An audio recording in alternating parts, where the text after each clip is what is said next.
ଆସାମର ଜଣେ 8 ବର୍ଷର ନୃତ୍ୟଶିଳ୍ପୀ ଆଉ ମଧ୍ୟପ୍ରାଚ୍ୟର ହର୍ମୁଜ ପ୍ରଣାଳୀରେ ପହରା ଦେଉଥିବା ଏକ ଆମେରିକୀୟ ଯୁଦ୍ଧଜାହାଜ। ହଁ, ଆଉ ଓଡ଼ିଶାରେ ଏହି 43 ଡିଗ୍ରୀ ତାପମାତ୍ରାରେ ଛଟପଟ ହେଉଥିବା ଗ୍ରୀଷ୍ମ ପ୍ରବାହ। ଏକଦମ। ମାନେ ସାଧାରଣତଃ ଦେଖିଲେ ଲାଗିବ ଏମାନଙ୍କ ଭିତରେ କିଛି ବି ସମ୍ପର୍କ ନାହିଁ, କିନ୍ତୁ ଆଜି ହେଉଛି 18 ଏପ୍ରିଲ 2026 ଶୁକ୍ରବାର, ଆଉ ଆଜି ଆମ ପାଖରେ ଥିବା ଖବରଗୁଡ଼ିକୁ ଯେତେବେଳେ ଆମେ ଟିକେ ଗଭୀରକୁ ଯାଇ ବିଶ୍ଳେଷଣ କରୁଛୁ, ସେତେବେଳେ ଜଣାପଡ଼ୁଛି ଯେ ଏହିସବୁ ଘଟଣା ଗୋଟିଏ ଅଦୃଶ୍ୟ ସୂତାରେ ବନ୍ଧା ହୋଇଛି। ଠିକ୍ କହିଲେ। ଆଉ ଆଜିର ଏହି ଗଭୀର ଆଲୋଚନା ବା ଆମର ଏହି ଡିପ୍ ଡାଇଭ୍ର ମୂଳ ଉଦ୍ଦେଶ୍ୟ ହେଉଛି ସେହି ସମ୍ପର୍କଗୁଡ଼ିକୁ ଖୋଜିବା। କାରଣ ବିଶ୍ୱ ଏବେ ଏତେ ଜଟିଳ ହୋଇଯାଇଛି ଯେ କୌଣସି ଗୋଟିଏ ଘଟଣାକୁ ଆମେ ଅଲଗା କରି ଦେଖିପାରିବା ନାହିଁ। ବିଲକୁଲ। ଆମକୁ ଲାଗେ ଖବରକାଗଜର ପୃଷ୍ଠାଗୁଡ଼ିକ ଅଲଗା ଅଲଗା, କିନ୍ତୁ ବାସ୍ତବରେ ଆମ ଅର୍ଥନୀତି, ଆମ ପରିବେଶ ଆଉ ରାଜନୀତି ପରସ୍ପର ସହ ଘନିଷ୍ଠ ଭାବେ ଜଡ଼ିତ। ଆଚ୍ଛା, ତେବେ ଆଜିର ମୁଖ୍ୟ ବିଷୟଗୁଡ଼ିକ ଉପରେ ପ୍ରଥମେ ଟିକେ ନଜର ପକାଇଦେବା। ଆଜି ଆମେ ଦେଖିବା ଓଡ଼ିଶାରେ ଏହି ଅସମ୍ଭାଳ ଗ୍ରୀଷ୍ମ ପ୍ରବାହ ଆଉ ତାହାକୁ ମୁକାବିଲା କରିବା ପାଇଁ ସମୁଦ୍ର ଉପରେ ଆଧାରିତ ଏକ ନୂଆ ଯୋଜନା ବିଷୟରେ। ତାପରେ ଆମେ ଆଲୋଚନା କରିବା ଦେଶବ୍ୟାପୀ ଆରମ୍ଭ ହୋଇଥିବା ବିଶାଳ ଡିଜିଟାଲ ଜନଗଣନା ଆଉ ମହିଳା ସଂରକ୍ଷଣର ରାଜନୈତିକ ସମୀକରଣ ଉପରେ। ଆଉ ତା ସହିତ ମଧ୍ୟପ୍ରାଚ୍ୟର ଅଶାନ୍ତି କିପରି 7 ସମୁଦ୍ର ପାର ହୋଇ ଆମର ଘର ତିଆରି ଖର୍ଚ୍ଚ ବଢ଼ାଉଛି ସେ ବିଷୟରେ ବି ଆମେ ଜାଣିବା। ହଁ, ଆଉ ଶେଷରେ ଏହି ସବୁ ସମସ୍ୟା ଭିତରେ ଆମ ସଂସ୍କୃତି, ଯେପରିକି ଆମର ଓଡ଼ିଆ ପକ୍ଷ ଏବଂ କ୍ରୀଡ଼ା ଜଗତର ସଫଳତା କିପରି ଆମକୁ ମାନସିକ ସ୍ତରରେ ଦୃଢ଼ କରୁଛି ତାହା ବି ବୁଝିବା। ଠିକ୍ ଅଛି, ଆସନ୍ତୁ ଏହାକୁ ଟିକେ ବିଶ୍ଳେଷଣ କରିବା। ଆରମ୍ଭ କରିବା ଆମ ନିଜ ରାଜ୍ୟ ଓଡ଼ିଶାରୁ। ଏକଦମ। ବର୍ତ୍ତମାନ ସ୍ଥିତି ଏପରି ଯେ ବାହାରକୁ ବାହାରିଲେ ଚର୍ମ ପୋଡ଼ିଯାଉଛି। ତାପମାତ୍ରା ଅଲରେଡି 43 ଡିଗ୍ରୀ ଅତିକ୍ରମ କରିସାରିଲାଣି। ଏପ୍ରିଲ 20 ତାରିଖ ପର୍ଯ୍ୟନ୍ତ ବିଭିନ୍ନ ଜିଲ୍ଲାରେ ୟେଲୋ ୱାର୍ଣ୍ଣିଂ ଜାରି କରାଯାଇଛି। ଦେଖନ୍ତୁ, ଏହି ପ୍ରବଳ ଉତ୍ତାପ ବୋଧହୁଏ କେବଳ ଏକ ପାଣିପାଗ ସମସ୍ୟା ନୁହେଁ, ଏହା ଏକ ବଡ଼ ଅର୍ଥନୈତିକ ସଂକଟର ସଂକେତ ବି ଦେଉଛି। କେମିତି? ଯେତେବେଳେ ତାପମାତ୍ରା ଏତେ ମାତ୍ରାରେ ବଢ଼େ, ଶ୍ରମିକମାନଙ୍କର କାମ କରିବା କ୍ଷମତା କମିଯାଏ, ଚାଷ ପ୍ରଭାବିତ ହୁଏ, ଆଉ ବିଦ୍ୟୁତ୍ ଚାହିଦା ତ ପୁରା ଆକାଶ ଛୁଆଁ ହୋଇଯାଏ। ହଁ, ସେଇଟା ତ ସତ। ଖୁସିର କଥା ହେଉଛି ଆମର ଉପମୁଖ୍ୟମନ୍ତ୍ରୀ ପ୍ରତିଶ୍ରୁତି ଦେଇଛନ୍ତି ଯେ ଏହି ସମୟରେ ବିଦ୍ୟୁତ୍ କାଟ ହେବ ନାହିଁ। କିନ୍ତୁ ଦୀର୍ଘମିଆଦୀ ଭିତ୍ତିରେ କେବଳ ଏସି ବା କୁଲର ଚଲାଇ ଆମେ ଏହାର ମୁକାବିଲା କରିପାରିବା ନାହିଁ। ଆମକୁ ନିଶ୍ଚିତ ଭାବେ ବିକଳ୍ପ ଖୋଜିବାକୁ ହେବ। ଆଉ ବୋଧହୁଏ ସେହି ବିକଳ୍ପ ଖୋଜିବା ପାଇଁ ହିଁ ଆମେ ଏବେ ଆମର ଏତେ ବଡ଼ ସମୁଦ୍ର ଉପକୂଳ ଆଡ଼କୁ ମୁହାଁଉଛୁ। ଗୋଟିଏ ଖବର ମୁଁ ପଢ଼ୁଥିଲି, ମୁଖ୍ୟମନ୍ତ୍ରୀ ମୋହନ ଚରଣ ମାଝୀଙ୍କ ଉପସ୍ଥିତିରେ ରାଜ୍ୟ ବିଜ୍ଞାନ ଓ ପ୍ରଯୁକ୍ତିବିଦ୍ୟା ବିଭାଗ ଏବଂ କେନ୍ଦ୍ର ପୃଥିବୀ ବିଜ୍ଞାନ ମନ୍ତ୍ରଣାଳୟ ମଧ୍ୟରେ ଏକ ବହୁତ ଗୁରୁତ୍ୱପୂର୍ଣ୍ଣ ଚୁକ୍ତି ସ୍ୱାକ୍ଷରିତ ହୋଇଛି। ହଁ, ସେ ବ୍ଲୁ ଇକୋନୋମି ଯୋଜନା ବିଷୟରେ କହୁଛନ୍ତି ତ? ହଁ, ଏକଦମ। ଏହି ଚୁକ୍ତି ଅନୁଯାୟୀ ରାଜ୍ୟରେ ଏକ ମରିନ୍ ସ୍ପେଶାଲ ପ୍ଲାନ ବା ସାମୁଦ୍ରିକ ସ୍ଥାନିକ ଯୋଜନା ଲାଗୁ କରାଯିବ। ମୁଁ ଏହି ଶବ୍ଦଟାକୁ ଏମିତି ବୁଝୁଛି ଯେପରି ସହରରେ ଜୋନିଂ ହୁଏ। ଆଚ୍ଛା, କିପରି ଟିକେ ବୁଝାଇବେ? ଜଣେ ସହର ଯୋଜନାକାରୀ ସ୍ଥିର କରନ୍ତି ଯେ ଏହି ଅଞ୍ଚଳରେ ଘର ତିଆରି ହେବ, ଏଠାରେ କାରଖାନା ରହିବ ଆଉ ସେଠାରେ ପବ୍ଲିକ୍ ପାର୍କ ରହିବ। ଠିକ୍ ସେହିପରି ଆମେ ଏବେ ବୋଧହୁଏ ସମୁଦ୍ର ଭିତରେ ସେହି ଅଦୃଶ୍ୟ ରେଖା ଟାଣିବାକୁ ଯାଉଛୁ। କେଉଁଠାରେ ମାଛ ଧରାଯିବ, କେଉଁଠାରେ ସମୁଦ୍ର ଭିତରେ ୱିଣ୍ଡ ଟର୍ବାଇନ୍ ଲାଗିବ, ଆଉ କେଉଁ ସ୍ଥାନକୁ ସମ୍ପୂର୍ଣ୍ଣ ସୁରକ୍ଷିତ ଇକୋଜୋନ୍ ଭାବେ ଛାଡ଼ି ଦିଆଯିବ। ହଁ, ଏହାର ଏକ ବ୍ଲୁପ୍ରିଣ୍ଟ ପ୍ରସ୍ତୁତ ହେଉଛି। ଆପଣ ଯେଉଁ ସହର ଜୋନିଂର ଉଦାହରଣ ଦେଲେ ତାହା ସମ୍ପୂର୍ଣ୍ଣ ସଠିକ୍। ମରାଇନ୍ ସ୍ପେଶିଆଲ ପ୍ଲାନ କୌଣସି ଗୋଟେ ଛୋଟମୋଟ ସ୍କିମ୍ ନୁହେଁ, ଏହା ଏକ ଭୌଗୋଳିକ ନକ୍ସା ପ୍ରସ୍ତୁତ କରିବାର ବୈଜ୍ଞାନିକ ପ୍ରକ୍ରିୟା।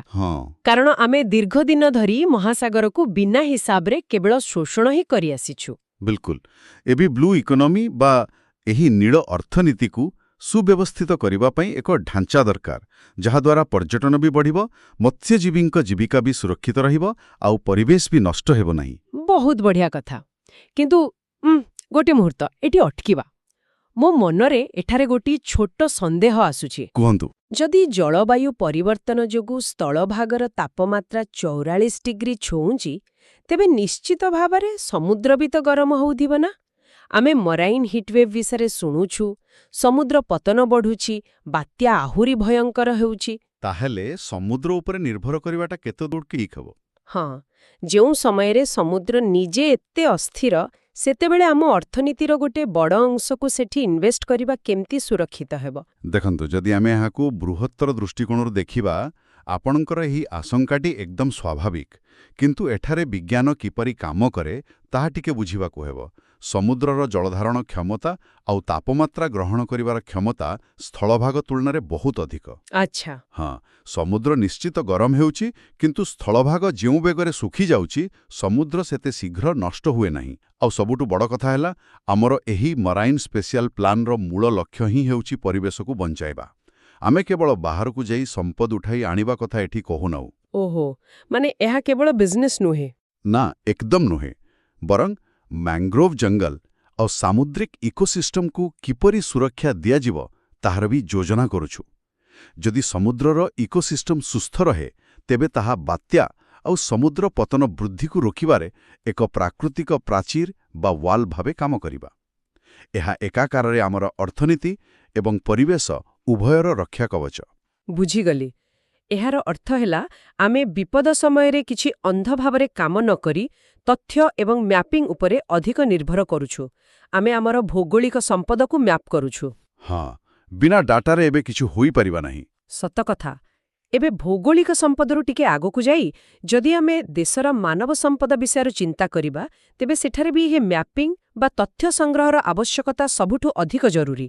କାରଣ କେବଳ ସମୁଦ୍ରର ତଥ୍ୟ ନୁହେଁ, ଆମକୁ ଦେଶର ଲୋକମାନଙ୍କର ତଥ୍ୟ ମଧ୍ୟ ଦରକାର। ଆପଣ ବୋଧହୁଏ ସେହି ଡିଜିଟାଲ ଜନଗଣନା ଆଡ଼କୁ ଇସାରା କରୁଛନ୍ତି। ବିଲକୁଲ। ଏପ୍ରିଲ 16 ତାରିଖରୁ ସାରା ଦେଶରେ ଏକ ଐତିହାସିକ ପ୍ରକ୍ରିୟା ଆରମ୍ଭ ହୋଇଯାଇଛି। ଆମ ଦେଶର ପ୍ରଥମ ଡିଜିଟାଲ ଜନଗଣନା। ସତରେ, ଏହା ଭାରତ ଇତିହାସରେ ସବୁଠାରୁ ବଡ଼ ଲଜିଷ୍ଟିକାଲ ଏବଂ ବୈଷୟିକ ଅଭିଯାନ ଭିତରୁ ଗୋଟିଏ। ମାନେ ଏହି ପ୍ରକ୍ରିୟାର ଆକାର ବିଷୟରେ ଟିକେ ଭାବିଲେ ଆଶ୍ଚର୍ଯ୍ୟ ଲାଗେ। ବାପରେ, ପ୍ରାୟ 1.5 ଲକ୍ଷ ଅଧିକାରୀ ଘର ଘର ବୁଲିବେ। ଆଉ ଏଥର କୌଣସି କାଗଜ କଲମ ନାହିଁ, ସବୁକିଛି ମୋବାଇଲ ଆପ୍ ଏବଂ ପୋର୍ଟାଲ ମାଧ୍ୟମରେ ହେବ। ହଁ, ଟେକ୍ନୋଲୋଜିର ପୁରା ବ୍ୟବହାର ହେଉଛି ଏଥର। ଆଉ ସବୁଠାରୁ ବଡ଼ କଥା ହେଉଛି, ପ୍ରତି ପରିବାରକୁ 33ଟି ନିର୍ଦ୍ଦିଷ୍ଟ ପ୍ରଶ୍ନ ପଚାରିବାର ବ୍ୟବସ୍ଥା ହୋଇଛି। ଏପରିକି ଆମ ଭଳି ସାଧାରଣ ନାଗରିକମାନେ ମଧ୍ୟ ନିଜେ ପୋର୍ଟାଲରେ ଯାଇ ନିଜର ତଥ୍ୟ ଅପଡେଟ୍ କରିପାରିବେ। ଦେଖନ୍ତୁ, ଏହି 33ଟି ପ୍ରଶ୍ନ କେବଳ ପରିବାରରେ କେତେ ସଦସ୍ୟ ଅଛନ୍ତି ତାହାର ଏକ ସାଧାରଣ ହିସାବ ନୁହେଁ। ଏଥିରେ ଲୋକଙ୍କର ରୋଜଗାର, ଶିକ୍ଷା, ସେମାନେ କିଭଳି ଘରେ ରହୁଛନ୍ତି, ଏପରିକି କି ପ୍ରକାର ଇଣ୍ଟରନେଟ୍ ବ୍ୟବହାର କରୁଛନ୍ତି। ଆଚ୍ଛା, ସବୁ ଡିଟେଲ୍ସ ରହିବ। ହଁ, ଏହିଭଳି ଅନେକ ଟିକିନିକି ବିଷୟ ରହିଛି। ଆଗାମୀ 2 ଦଶନ୍ଧି ପାଇଁ ଭାରତର ସରକାରୀ ଯୋଜନା ଏବଂ ଅର୍ଥନୈତିକ ନୀତି କେବଳ ଏହି ତଥ୍ୟ ଉପରେ ହିଁ ଆଧାରିତ ହେବ। କିନ୍ତୁ ଆର୍ଥିକ ଯୋଜନା ବ୍ୟତୀତ ଏହି ଜନଗଣନା ସହ ଆଉ ଏକ ଅତି ସମ୍ବେଦନଶୀଳ ଗାଣିତିକ ଆଉ ରାଜନୈତିକ ପ୍ରକ୍ରିୟା ଯୋଡ଼ି ହୋଇ ରହିଛି। ସେଟା କ'ଣ? ତାହା ହେଉଛି ଡିଲିମିଟେସନ୍ ବା ସୀମା ନିର୍ଦ୍ଧାରଣ। ଓହୋ, ଏଇଠାରେ ହିଁ କଥାଟି ବହୁତ ରୋଚକ ହୋଇଯାଏ ସତରେ। କାରଣ ଏହି ଡିଲିମିଟେସନ୍ ସହ ସିଧାସଳଖ ଜଡ଼ିତ ଅଛି ଆମର ନାରୀ ଶକ୍ତି ବନ୍ଧନ ଅଧିନିୟମ ବା ମହିଳା ସଂରକ୍ଷଣ ବିଲ୍। ହଁ, ଯାହାକୁ ନେଇ ବର୍ତ୍ତମାନ ରାଜନୈତିକ ବାତାବରଣ ବେଶ ଗରମ ଅଛି। ଏକଦମ। ରାଜନୈତିକ ସ୍ତରରେ ଏହାକୁ ନେଇ ଜୋରଦାର ବୟାନବାଜି ବି ଆରମ୍ଭ ହୋଇଯାଇଛି। କେନ୍ଦ୍ର ଗୃହମନ୍ତ୍ରୀ ଅମିତ ଶାହ ସଂସଦରେ ବିରୋଧୀଙ୍କୁ ପୁରା ଖୋଲା ଚ୍ୟାଲେଞ୍ଜ ଦେଇଛନ୍ତି ଯେ ସେମାନେ ଯେଉଁ 50% ସିଟ୍ ବୃଦ୍ଧି ଦାବି କରୁଛନ୍ତି, ତାହା ଉପରେ ପ୍ରଥମେ ସ୍ପଷ୍ଟୀକରଣ ଦିଅନ୍ତୁ। ଅନ୍ୟପଟେ ଆମ ଓଡ଼ିଶାରେ ମୁଖ୍ୟମନ୍ତ୍ରୀଙ୍କ କାର୍ଯ୍ୟକ୍ରମ। ହଁ, ମୁଖ୍ୟମନ୍ତ୍ରୀ ମଧ୍ୟ ଅନୁଗୁଳର ଏକ ନାରୀ ଶକ୍ତି ବନ୍ଧନ ସମାବେଶରେ ଯୋଗଦେଇ ମହିଳାମାନଙ୍କୁ ବିକାଶର ମୂଳଦୁଆ ବୋଲି ବର୍ଣ୍ଣନା କରିଛନ୍ତି। କିନ୍ତୁ ମୋର ଗୋଟେ ପ୍ରଶ୍ନ ଅଛି। ପଚାରନ୍ତୁ। ମହିଳାମାନଙ୍କୁ 33% ସଂରକ୍ଷଣ ଦେବା ସହିତ ଏହି ଜନଗଣନା ଆଉ ଡିଲିମିଟେସନର ପ୍ରକୃତ ବୈଷୟିକ ବା ଟେକ୍ନିକାଲ ସମ୍ପର୍କ କ'ଣ? ମାନେ ଏହା କିପରି କାମ କରେ? ଏହା ଏକ ବହୁତ ଗୁରୁତ୍ୱପୂର୍ଣ୍ଣ ପ୍ରଶ୍ନ ସୃଷ୍ଟି କରୁଛି। ଆଉ ଏହାର ଯାନ୍ତ୍ରିକ ଦିଗଟି ସତରେ ବହୁତ କୌତୂହଳପୂର୍ଣ୍ଣ। ଏହାକୁ ଆପଣ ଏମିତି ବୁଝନ୍ତୁ, ସଂସଦର ସିଟ୍ଗୁଡ଼ିକ ହେଉଛି ଗୋଟିଏ ପିଜ୍ଜା ଭଳି। ପିଜ୍ଜା, ଆଚ୍ଛା। ବର୍ତ୍ତମାନ ଆମେ ଜାଣିନାହୁଁ ଯେ ଦେଶର କେଉଁ ଅଂଶରେ ଜନସଂଖ୍ୟା କେତେ ମାତ୍ରାରେ ବଢ଼ିଛି। ତେଣୁ ସେହି ପିଜ୍ଜାକୁ କେମିତି କାଟିବା ଆମକୁ ଜଣାନାହିଁ। ଡିଲିମିଟେସନ୍ ପ୍ରକ୍ରିୟାରେ ଏହି ନୂଆ ଜନଗଣନା ତଥ୍ୟକୁ ବ୍ୟବହାର କରି ପୁଣି ଥରେ ହିସାବ କରାଯିବ ଯେ କେଉଁ ରାଜ୍ୟ କିମ୍ବା କେଉଁ ନିର୍ବାଚନ ମଣ୍ଡଳୀରେ ବର୍ତ୍ତମାନ କେତେ ଲୋକ ଅଛନ୍ତି। ଯେଉଁଠାରେ ଲୋକସଂଖ୍ୟା ଅଧିକ ଥିବ, ସେଠାରେ ଗଣତାନ୍ତ୍ରିକ ପ୍ରତିନିଧିତ୍ୱ ବଜାୟ ରଖିବା ପାଇଁ ସିଟ୍ ସଂଖ୍ୟା ବଦଳିବ କିମ୍ବା ସୀମା ପରିବର୍ତ୍ତନ ହେବ। ଓହୋ, ତାହେଲେ ଆପଣ କହୁଛନ୍ତି ଯେ ବିନା ତଥ୍ୟରେ ଯଦି ହଠାତ୍ ଆମେ ସଂସଦରେ 33% ମହିଳାଙ୍କ ପାଇଁ ସିଟ୍ ସଂରକ୍ଷିତ କରିଦେବା, ତେବେ ତାହା ଗାଣିତିକ ସ୍ତରରେ ଅସନ୍ତୁଳନ ସୃଷ୍ଟି କରିଦେବ। ସମ୍ପୂର୍ଣ୍ଣ ଠିକ୍ ବୁଝିଛନ୍ତି ଆପଣ। କେଉଁ ସିଟ୍ ମହିଳାଙ୍କ ପାଇଁ ସଂରକ୍ଷିତ ହେବ ତାହା ସ୍ଥିର କରିବା ପୂର୍ବରୁ ସମୁଦାୟ ସିଟ୍ ସଂଖ୍ୟା ଏବଂ ନିର୍ବାଚନ ମଣ୍ଡଳୀର ଭୌଗୋଳିକ ସୀମା ସ୍ପଷ୍ଟ ହେବା ନିହାତି ଜରୁରୀ। ସେଥିପାଇଁ ହିଁ ଜନଗଣନା ସରିବା ପର୍ଯ୍ୟନ୍ତ ନାରୀ ଶକ୍ତି ବନ୍ଧନ ଆଇନ ପ୍ରକୃତରେ କାର୍ଯ୍ୟକାରୀ ହୋଇପାରିବ ନାହିଁ। ଏବେ ମୁଁ ଲିଙ୍କଟା ବୁଝିପାରିଲି। ଆଉ ଗୋଟିଏ କଥା ସ୍ପଷ୍ଟ କରିଦିଏ, ଆମେ ଏଠାରେ କୌଣସି ରାଜନୈତିକ ଦଳର ପକ୍ଷ ନେଉନାହୁଁ। କିନ୍ତୁ ଆମେ ଯଦି ଗୃହମନ୍ତ୍ରୀଙ୍କ ଚ୍ୟାଲେଞ୍ଜ ଏବଂ ମୁଖ୍ୟମନ୍ତ୍ରୀଙ୍କ ସମାବେଶକୁ ଏକ ସମ୍ପୂର୍ଣ୍ଣ ନିରପେକ୍ଷ ଦୃଷ୍ଟିକୋଣରୁ ବିଶ୍ଳେଷଣ କରିବା, ତେବେ ଦେଖିବା ଯେ ଉଭୟ ରଣନୀତିର ମୂଳ ଲକ୍ଷ୍ୟ ହେଉଛି ଏହି ନୂତନ ଜନସାଂଖ୍ୟିକ ପରିବର୍ତ୍ତନ ପାଇଁ ନିଜ ନିଜର ଦଳକୁ ଏବେଠାରୁ ପ୍ରସ୍ତୁତ କରିବା। ବିରୋଧୀଙ୍କ 50% ସିଟ୍ ବୃଦ୍ଧି ଦାବି ହେଉ ବା ସରକାରଙ୍କ 33% ସଂରକ୍ଷଣ ଫର୍ମୁଲା, ସବୁକିଛି ଏହି ଆଗାମୀ ଡିଜିଟାଲ ତଥ୍ୟ ଉପରେ ହିଁ ନିର୍ଭର କରୁଛି। ବା, ଏହା ପ୍ରକୃତରେ ଗଣତନ୍ତ୍ରରେ ଏକ ବହୁତ ବଡ଼ ଇଞ୍ଜିନିୟରିଂ ପ୍ରକ୍ରିୟା କହିଲେ ଚଲେ। ଆମେ ଆମର ଆଭ୍ୟନ୍ତରୀଣ ହିସାବ କିତାବକୁ ସୁବ୍ୟବସ୍ଥିତ କରିବା ପାଇଁ ଏତେ ବଡ଼ ପ୍ରୟାସ କରୁଛୁ। ହଁ, ନିଜ ଘରକୁ ସଜାଡ଼ିବା ଦରକାର। କିନ୍ତୁ ବିଡ଼ମ୍ବନାର ବିଷୟ ହେଉଛି, ଆମେ ନିଜ ଘର ଭିତରେ ଯେତେ ତଥ୍ୟ ସଂଗ୍ରହ କରି ଯେତେ ଯୋଜନା କଲେ ମଧ୍ୟ ଦୁନିଆର ଅନ୍ୟ କୋଣରେ ଘଟୁଥିବା ଗୋଟେ ଛୋଟ ଘଟଣା ଆମର ଏଠି ସବୁ ବଜେଟ୍ ବିଗାଡ଼ି ଦେଉଛି। ମୁଁ କହୁଛି ମଧ୍ୟପ୍ରାଚ୍ୟରେ ଦେଖାଦେଇଥିବା ଅଶାନ୍ତି ଏବଂ ଆମ ବିଶ୍ୱ ଅର୍ଥନୀତି ଉପରେ ଏହାର ସିଧାସଳଖ ପ୍ରଭାବ ବିଷୟରେ। ସତକଥା, ଭୌଗୋଳିକ ରାଜନୀତି ବା ଜିଓପଲିଟିକ୍ସ ଏମିତି ଏକ ଜିନିଷ ଯାହା କେବେ ବି ସୀମା ଭିତରେ ବନ୍ଦୀ ହୋଇ ରହେ ନାହିଁ। ଏହାର ଲହରୀ ବା ରିପୁଲ୍ ଇଫେକ୍ଟ ସାରା ବିଶ୍ୱକୁ କେମିତି ନା କେମିତି ପ୍ରଭାବିତ କରେ। ଖବରଗୁଡ଼ିକ ଉପରେ ନଜର ପକାଇଲେ ପରିସ୍ଥିତି ଏବେ ବେଶ୍ ଉଦ୍ବେଗଜନକ ଲାଗୁଛି। ଦେଖନ୍ତୁ, ଆମେରିକା ଏବେ ଇସ୍ରାଏଲ ଏବଂ ଲେବାନନ ମଧ୍ୟରେ ଯୁଦ୍ଧବିରାମ ପାଇଁ ମଧ୍ୟସ୍ଥତା କରିବାକୁ ଚେଷ୍ଟା କରୁଛି। ହଁ, ସେଠି ତ ଅବସ୍ଥା ଖରାପ ଅଛି। ଆଉ ଏହି ସମୟରେ ପୂର୍ବତନ ରାଷ୍ଟ୍ରପତି ଟ୍ରମ୍ପଙ୍କ ଏକ ମନ୍ତବ୍ୟ ମଧ୍ୟ ଖୁବ୍ ଚର୍ଚ୍ଚାରେ ଅଛି ଯେ ଇରାନ ସହ ଆଲୋଚନା ବୋଧହୁଏ ପାକିସ୍ତାନରେ କରାଯାଇପାରେ। କିନ୍ତୁ ସବୁଠାରୁ ସାଂଘାତିକ ଖବର ହେଉଛି ଯେ ଆମେରିକୀ ସେନା ବର୍ତ୍ତମାନ ହର୍ମୁଜ ପ୍ରଣାଳୀରେ ଇରାନୀୟ ବନ୍ଦରଗୁଡ଼ିକୁ ଅବରୋଧ କରିଦେଇଛନ୍ତି। ଆଉ ଏହାର ଅର୍ଥନୈତିକ ଫଳାଫଳ ବହୁତ ଭୟଙ୍କର ହେବାକୁ ଯାଉଛି। ହଁ, ତଥ୍ୟ ତାହା ହିଁ ଦର୍ଶାଉଛି। ଆନ୍ତର୍ଜାତିକ ମୁଦ୍ରାପାଣ୍ଠି ବା IMF ଅଲରେଡି 2026 ପାଇଁ ବିଶ୍ୱର ଅଭିବୃଦ୍ଧି ହାର ଆକଳନକୁ କମାଇ 3.1% କରିଦେଇଛି।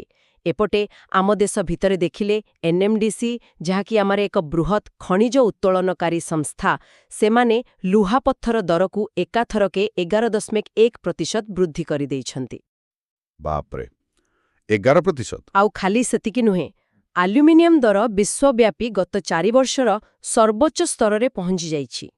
କିନ୍ତୁ ଜଣେ ସାଧାରଣ ଲୋକ ହିସାବରେ ମୁଁ ବୁଝିପାରୁନାହିଁ, ହର୍ମୁଜ ପ୍ରଣାଳୀରେ ଯୁଦ୍ଧ ଜାହାଜ ରହିଲେ ଆମେ ଏଠି ଆଲ୍ୟୁମିନିୟମ ଦର କାହିଁକି ବଢ଼ିବ? ଏହା ଭିତରେ ଲିଙ୍କ କ'ଣ? ଆଚ୍ଛା, ଯଦି ଆମେ ଏହି ଶୃଙ୍ଖଳାକୁ ଗୋଟିଏ ପରେ ଗୋଟିଏ ଯୋଡ଼ିବା, ମାନେ ଏ ଗ୍ଲୋବାଲ ସପ୍ଲାଇ ଚେନ୍କୁ, ତେବେ କାରଣ ପୁରା ସ୍ପଷ୍ଟ ହୋଇଯିବ। ପ୍ରଥମ କଥା ହେଲେ, ହର୍ମୁଜ ପ୍ରଣାଳୀ ହେଉଛି ବିଶ୍ୱର ସବୁଠାରୁ ଗୁରୁତ୍ୱପୂର୍ଣ୍ଣ ତୈଳ ଗମନାଗମନ ପଥ।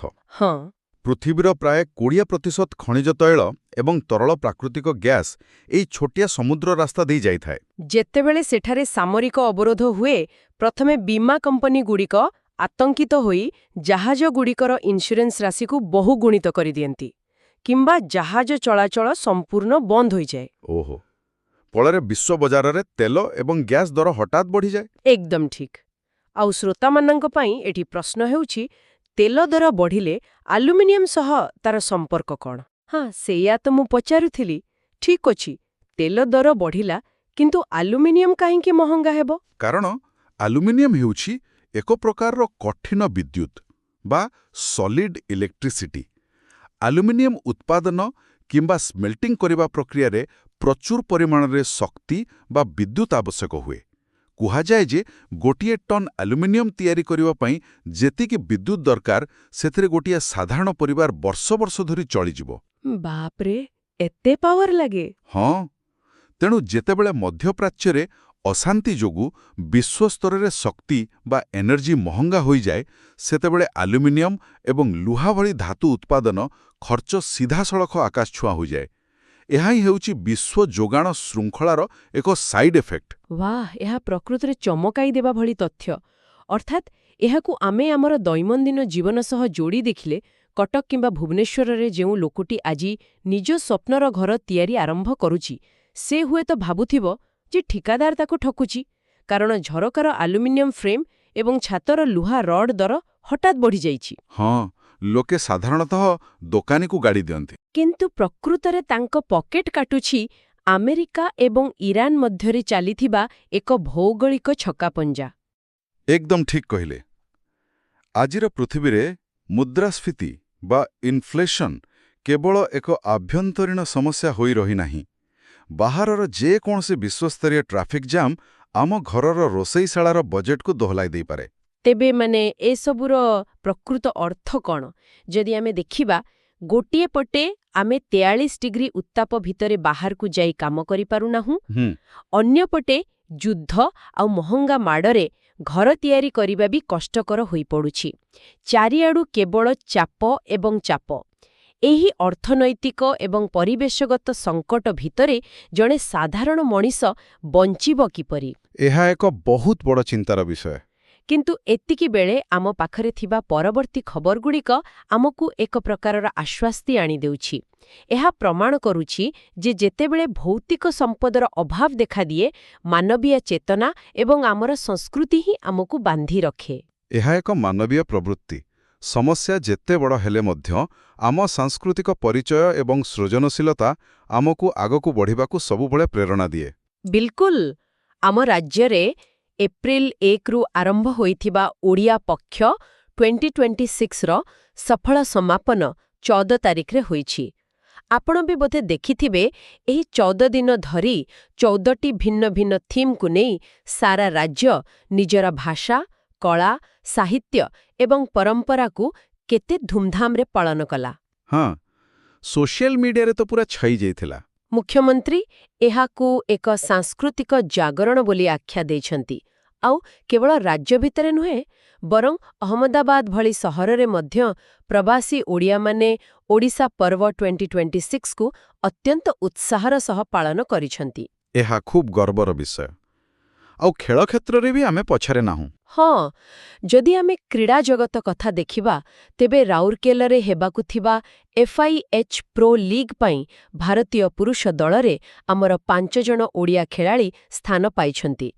ସେହିପରି ଆମ ଭାରତୀୟ ମହିଳା ହକି ଦଳ ଇଟାଲୀକୁ ହରାଇ FIH ହକି ବିଶ୍ୱକପ୍ 2026 ପାଇଁ ଯୋଗ୍ୟତା ଅର୍ଜନ କରିଛନ୍ତି। ଏହା ତ ଡବଲ ସେଲିବ୍ରେସନ୍ ହେଇଗଲା। ଆଉ ଗୋଟେ ଖବର ଅଛି। ସବୁଠାରୁ ମିଠା ଖବରଟି ହେଉଛି ଆସାମର ମାତ୍ର 8 ବର୍ଷର କୁନି ଝିଅ ବିନିତା ଛେତ୍ରୀଙ୍କ ବିଷୟରେ। ସେ ଏକ ଅନ୍ତର୍ଜାତୀୟ ରିଆଲିଟି ଶୋ ବ୍ରିଟେନ୍ସ ଗଟ୍ ଟ୍ୟାଲେଣ୍ଟରେ ନିଜର ନୃତ୍ୟ ପ୍ରଦର୍ଶନ କରି ସମସ୍ତଙ୍କୁ ଆଶ୍ଚର୍ଯ୍ୟ କରିଦେଇଛନ୍ତି। ସତରେ? 8 ବର୍ଷର ଝିଅ? ହଁ, ସେଠାରେ ତାଙ୍କୁ ଷ୍ଟାଣ୍ଡିଂ ଓଭେସନ୍ ମିଳିଛି ଏବଂ ଆନନ୍ଦ ମହିନ୍ଦ୍ରାଙ୍କ ଭଳି ଶିଳ୍ପପତି ତାଙ୍କୁ ଦୃଢ଼ ଇଚ୍ଛାଶକ୍ତିର ଏକ ଜ୍ୱଳନ୍ତ ଉଦାହରଣ ବୋଲି କହି ପ୍ରଶଂସା କରିଛନ୍ତି। ଏଠିରେ ସବୁଠାରୁ ଆକର୍ଷଣୀୟ କଥାଟି ହେଉଛି ଏହିସବୁ ଘଟଣା ପଛରେ ଥିବା ମନୋବିଜ୍ଞାନ। ମନୋବିଜ୍ଞାନ କେମିତି? ଦେଖନ୍ତୁ, ଯେତେବେଳେ ଆମେ ଚାରିଆଡ଼େ ଯୁଦ୍ଧ, ଅର୍ଥନୈତିକ ସଙ୍କଟ କିମ୍ବା ଜଳବାୟୁ ବିପଦ ବିଷୟରେ ଶୁଣୁଛୁ, ତାହା ଆମ ମସ୍ତିଷ୍କରେ ଏକ ପ୍ରକାର କ୍ଳାନ୍ତି ବା ଫଟିକ୍ ସୃଷ୍ଟି କରୁଛି। ଲୋକମାନେ ନିଜ ନିୟନ୍ତ୍ରଣ ବାହାରେ ଥିବା ଜିନିଷକୁ ନେଇ ଭୟଭୀତ ହେଉଛନ୍ତି। ହଁ, ତାହା ସତ। ଆମେ ବି ନିରାଶ ହେଇଯାଉଛୁ କେବେ କେବେ। ଏହିଭଳି ସମୟରେ ନିଜ ସଂସ୍କୃତି ସହ ଯୋଡ଼ି ହୋଇ ରହିବା, ଯେପରିକି ଆମେ ଓଡ଼ିଆ ପକ୍ଷରେ ଦେଖିଲେ, ତାହା ଆମକୁ ଏକ ଆଶ୍ରୟସ୍ଥଳ ଦିଏ। ଏହା ଆମକୁ ଅନୁଭବ କରାଏ ଯେ ଆମେ ଏକୁଟିଆ ନୁହଁ, ଆମର ଏକ ସମୃଦ୍ଧ ଇତିହାସ ଅଛି, ଯାହା ଅନେକ ଝଡ଼ଝଞ୍ଜାକୁ ସହି ଆସିଛି। ବହୁତ ସୁନ୍ଦର କଥା କହିଲେ। ସେହିପରି ବିନିତାଙ୍କ ଭଳି ଏକ ସାଧାରଣ ପରିବାରର ଝିଅ ଯେତେବେଳେ ବିଶ୍ୱମଞ୍ଚରେ ଛିଡ଼ା ହୁଏ, କିମ୍ବା ଆମ ହକି ଖେଳାଳିମାନେ ଦେଶ ପାଇଁ ଗୌରବ ଆଣନ୍ତି, ତାହା ପ୍ରମାଣ କରେ ଯେ ପରିସ୍ଥିତି ଯେତେ ପ୍ରତିକୂଳ ହେଲେ ମଧ୍ୟ ମାନବୀୟ ପ୍ରତିଭାକୁ ବାନ୍ଧି ରଖି ହୁଏ ନାହିଁ। ଏହି ସଫଳତାଗୁଡ଼ିକ ସମାଜ ପାଇଁ ଏକ ମାନସିକ ଭିଟାମିନ୍ ଭଳି କାମ କରେ ଆଉ ଆମକୁ ସାମୂହିକ ଭାବ ଶକ୍ତିଶାଳୀ କରେ। ପ୍ରକୃତରେ ଆଜିର ଏହି ଆଲୋଚନା ଆମକୁ ବୋଧେ ଅନେକ ଦିଗକୁ ନେଇଗଲା। ଆମେ ଆରମ୍ଭ କରିଥିଲୁ ଓଡ଼ିଶାରେ ଜଳବାୟୁ ପରିବର୍ତ୍ତନର ପ୍ରଭାବ ସ୍ୱରୂପ ସେହି 43 ଡିଗ୍ରୀ ଉତ୍ତାପରୁ। ତାପରେ ଆମେ ଦେଖିଲେ କିପରି ସମୁଦ୍ରର ସ୍ଥାନିକ ଯୋଜନା ବା ବ୍ଲୁ ଇକୋନୋମି ଏକ ନୂଆ ବିକଳ୍ପ ସାଜିବ। ହଁ, ତାପରେ ଆମେ ଗଲୁ ସେହି ମ୍ୟାପିଂରୁ ହ୍ୟୁମାନ୍ ମ୍ୟାପିଂ ଆଡ଼କୁ। ବିଲକୁଲ ଆମେ ଗଲୁ ଭାରତର ଐତିହାସିକ ଡିଜିଟାଲ ଜନଗଣନା ଆଡ଼କୁ ଏବଂ ବୁଝିଲେ ଯେ ମହିଳା ସଂରକ୍ଷଣର ଗାଣିତିକ ବାସ୍ତବତା କିପରି ଏହି ତଥ୍ୟ ଉପରେ ନିର୍ଭରଶୀଳ। ତାପରେ ଆମେ ମଧ୍ୟ ମଧ୍ୟପ୍ରାଚ୍ୟର ଅଶାନ୍ତି ଏବଂ ହର୍ମୁଜ ପ୍ରଣାଳୀର ବାଧାପ୍ରାପ୍ତ ଯୋଗାଣ ଶୃଙ୍ଖଳା କିପରି ଆମ ଘରର ଆଲୁମିନିୟମ ଦର ବଢ଼ାଉଛି ସେ ବିଷୟରେ ଜାଣିଲେ। ଆଉ ଶେଷରେ ଆଲୋଚନା କଲେ ଆମର ସଂସ୍କୃତି ବିଷୟ। ହଁ, କିପରି ଆମର ସଂସ୍କୃତି ଏବଂ କ୍ରୀଡ଼ା ଏହି ସମସ୍ତ ଚାପରୁ ମୁକୁଳିବାର ମାନସିକ ସଞ୍ଜୀବନୀ ପାଲଟିଛି। ମାନେ ଯଦି ଦେଖିବା, ସବୁ ଘଟଣା ସେହି ଗୋଟିଏ ଅଦୃଶ୍ୟ ସୂତ୍ରରେ ଗୁନ୍ଥା। ପ୍ରକୃତିର ପରିବର୍ତ୍ତନ ଆମକୁ ସମୁଦ୍ର ଆଡ଼କୁ ଠେଲୁଛି, ଆଭ୍ୟନ୍ତରୀଣ ତଥ୍ୟ ଆମର ରାଜନୀତି ସ୍ଥିର କରୁଛି, ବିଶ୍ୱବ୍ୟାପୀ ଅଶାନ୍ତି ଆମର ଦୈନନ୍ଦିନ ଖର୍ଚ୍ଚ ନିର୍ଦ୍ଧାରଣ କରୁଛି, ଆଉ ଏହି ସବୁ ସଂଘର୍ଷ ଭିତରେ ଆମେ ନିଜର ସାଂସ୍କୃତିକ ପରିଚୟ ମାଧ୍ୟମରେ ମାନସିକ ଶାନ୍ତି ଖୋଜୁଛୁ। ଆଚ୍ଛା, ଏହି ସମସ୍ତ ତଥ୍ୟକୁ ଏକାଠି ବିଚାର କଲା ପରେ ମୁଁ ଆମ ଶ୍ରୋତାମାନଙ୍କ ପାଇଁ ଏଠାରେ ଏକ ଗଭୀର ଚିନ୍ତା ଉଦ୍ରେକକାରୀ ପ୍ରଶ୍ନ ଛାଡ଼ିବାକୁ ଚାହୁଁଛି। କୁହନ୍ତୁ। ଟିକେ ଭାବି ଦେଖନ୍ତୁ, ଯଦି ବିଶ୍ୱସ୍ତରୀୟ ରାଜନୀତି ଏବଂ ବାରମ୍ବାର ଯୁଦ୍ଧ କାରଣରୁ ଲୁହା ଏବଂ ଆଲୁମିନିୟମ ଭଳି ଭୌତିକ ସମ୍ପଦ ଦିନକୁ ଦିନ ଆମ ପହଞ୍ଚରୁ ଦୂରେଇ ଯାଉଛି କିମ୍ବା ମହଙ୍ଗା ହୋଇଯାଉଛି, ଆଉ ଜଳବାୟୁ ପରିବର୍ତ୍ତନ ଯୋଗୁଁ ଏହି ପ୍ରବଳ ଗ୍ରୀଷ୍ମପ୍ରବାହ ଆମକୁ ବାହାରକୁ ଯାଇ ପାରମ୍ପରିକ କାମ କରିବାରେ ବାଧା ଦେଉଛି, ତାହେଲେ ତେବେ କ'ଣ ଭବିଷ୍ୟତରେ ଆମର ନିଜସ୍ୱ କଳା, ଆମର ସଂସ୍କୃତି ଏବଂ ଆମର କ୍ରୀଡ଼ା ବା ବୌଦ୍ଧିକ ପ୍ରତିଭା ହିଁ ସମଗ୍ର ବିଶ୍ୱ ସହ ଯୋଡ଼ି ହେବାର ସବୁଠାରୁ ଶକ୍ତିଶାଳୀ ଏବଂ ଶସ୍ତା ମାଧ୍ୟମ ହୋଇଯିବ ନାହିଁ କି?